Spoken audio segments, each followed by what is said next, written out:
One of the keys is remember where you came from, keep that shit in the front of your mind, and when shit goes bad and it goes sideways, a lot of shit does, you're getting booed out of the fucking building, or you're coming through this injury, or people are writing you off, oh, you guys ain't gonna fucking make it, any of that shit. You gotta keep it in here. And it really has to, it should drive you.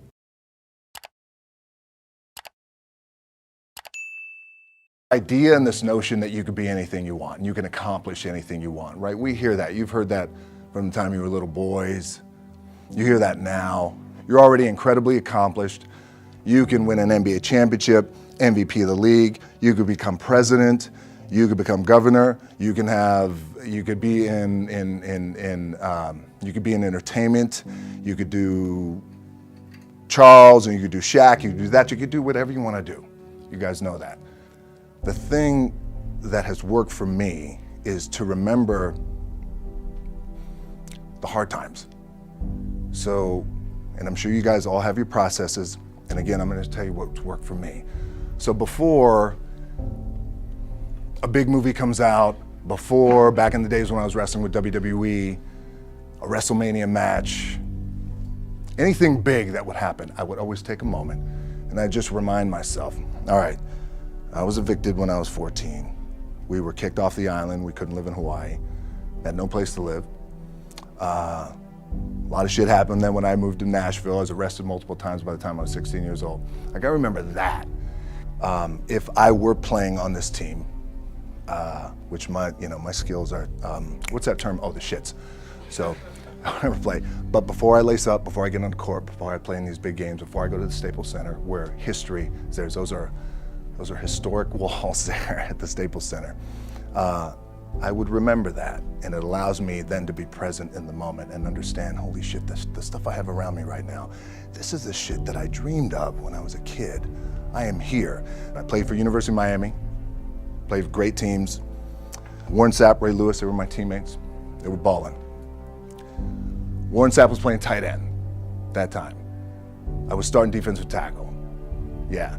They moved him over to D-line. And he looked at me, he's like, yo, dude, I'm gonna take your spot. I said, you ain't taking my fucking spot. He said, I'm gonna take your spot. I said, no, you ain't. We battled, and he took my spot. Now, you can imagine how that fucked with me, because there goes my opportunity. He went in, switched to defensive tackle, lit the world on fire. Well, what that did, it crushed me, it crushed my dreams. I had a piss poor senior year, zero production, no NFL, no combine invite, nothing. Finally went to the CFL, Calgary Stampeders, making $250 a week Canadian. Now I had to send that shit home to my wife at that time. Had no money. So I remember that. When I got cut from Canada, I had $7 in my pocket. And I always tell that story. So now my production company is $7, advertising agency is $7, everything is $7. So I always remember that. What helps me is to keep the hard times in the front of my mind, because it allows me to go into these big moments that I've worked my ass off, and you guys have worked your ass off. It allows me to go into these big moments with a different perspective.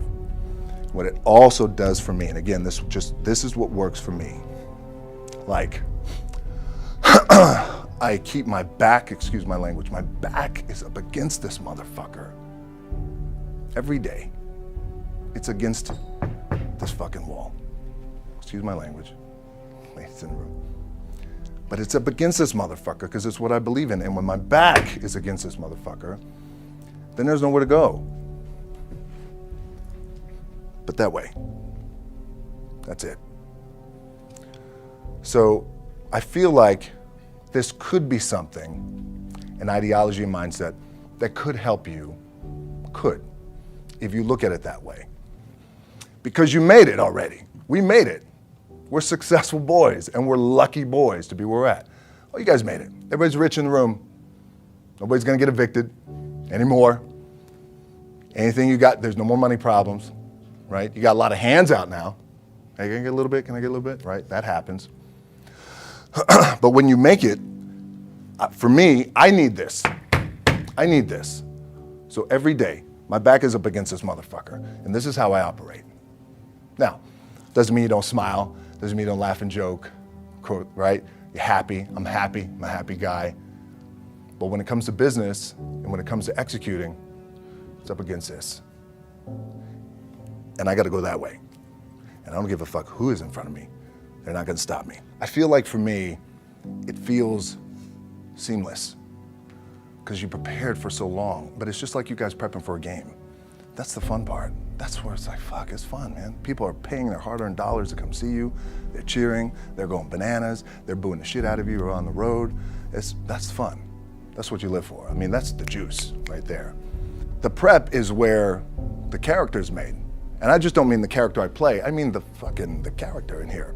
So for me, the prep is getting with the director, getting with the producers, getting with the writers, so in essence, it's like getting with all your coaches and your different position coaches and all the meetings that you have to have, right? So that's the work you put in.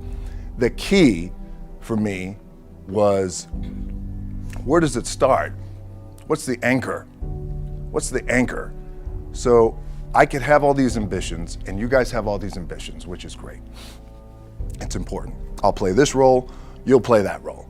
I'll execute this thing and it'll come out this summer. You guys will execute this thing during the summer, right, when it's time to really put in a lot more work. But the key with me is just always finding what the anchor is. And the fucking anchor is getting up at 4 o'clock in the morning every day before anybody else and grounding my thought process is in the no one will outwork me. No one. I love and I respect you guys. You motherfuckers won't outwork me. All starts with this. 2 hands, putting in the work. The anchor for me has always been the work in terms of the weight room training. So when I first started wrestling, I was 6 years old, rolling on the mats with my dad. My old man, a lot of you guys will know this. Yeah, Rocky Johnson. My old man was Rocky Johnson. He was the first black WWF at that time. First black WWE tag team champions with Tony Atlas back in 1983. My uncles were Wild Samoans. I come from a long line of pro wrestlers. But before the wrestling part happened, I was just in the gym putting in the work. At 6 years old, rolling around on the mats. And finally when I could touch weights at 13, that's what I was doing. But the weight part for me and the gym part has always been, has to be the anchor. Look, at the end of the day, like again, it's the kind of stuff that I talked about at top is I have to hold on to my dad in his pickup truck came down 4 o'clock in the morning, picked me up in Miami from Tampa. We lived in a little shitty apartment in Tampa. He drove down in his little pickup truck to Miami to get me when I was cut from the CFL. I was driving up I-75. I don't know if you guys are from Florida, any of you guys, if you know, I-75 is like, especially down in Florida, Alligator Alley. I'll never forget it. It's 4 o'clock in the morning. And I thought, well, fuck. I leave home like you guys left home. I'm ready to tackle the world, to get after it, achieve my dreams and goals. Fucking crushed by 22, 23 years old. Now I gotta move back in with my mom and dad. I played on great teams though. Wait a second, this is not supposed to be my future. I'm supposed to be in the NFL right now. I'm supposed to be making a lot of coin and buying my parents shit, buying me shit, taking care of my wife, but it never happened. So I pulled out my wallet, I thought, well, let me see how much money I have. I opened it up, I had a 5, a 1, and change. I'm not fucking around, and well, at least I rounded up to $7. But I thought, God, ain't this a bitch? I got $7 in my pocket. Where the fuck do I go now? What do I do? I can't go back to CFL, because the point comes where you hear that voice, the big run's over. Like, you're done, right? So I heard that voice. So as Coach was saying, man, I hold on to that shit. I'm telling you, my back is up against this motherfucker. We laugh, we joke, we have a good time. Press is always fun to do. Sometimes you gotta make it fun. That's another thing. You gotta do your best to make press fun if you can. But my back is still up against this motherfucker. I do not forget it. What this also helps me do, and again, it works for me, is at some point, you gotta be fucking tired of not being number one.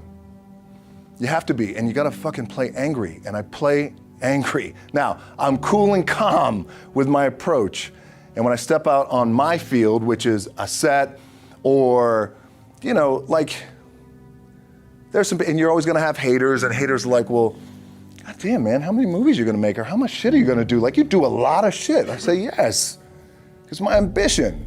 Of course, why not? I could do it. Yeah, I love what I do. And not only that, but in what world do we not work every day? Doesn't mean, it's just like you guys in the off season. You gotta work every fucking day. It doesn't end. My back is up against this thing, you know, and I started to play angry, by the way, and I still play angry. My last match, Brock Lesnar, transitioned, and I realized if I had to be great at something, I wanted to be great in this world of Hollywood and movie making and producing and entertainment, I had to commit, and like you guys have to commit. Obviously, you commit to something, commit to the goal. So I quietly retired. 2 years later, I thought, what the fuck did I do with my career? Because my movies were not doing well. I was written off. I was like, it was around 2006, 2007. I was like, God damn. I left, I pulled a Jim Brown. I left when I was on top, like #1 in the wrestling business, and I left. It was a ballsy, gutsy, some call it stupid move, but I had to commit and I had to follow what was in my gut.